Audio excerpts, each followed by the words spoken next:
श्री हरी जगत पिता दूर करी तो व्यथा, ऐका सत्यनारायणाची कथा. ही ऐका सत्यनारायणाची कथा, ही ऐका सत्यनारायणाची कथा. उल्कामुख राजा होता महाथोर, तयाची पत्नी होती सुंदर.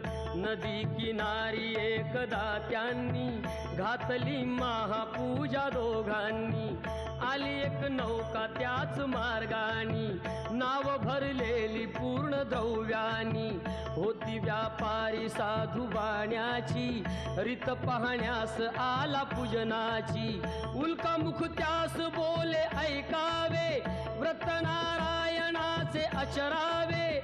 मनोइच्छित फळ मागावे, चरणी श्री हरीच्या लागावे. घरासी आला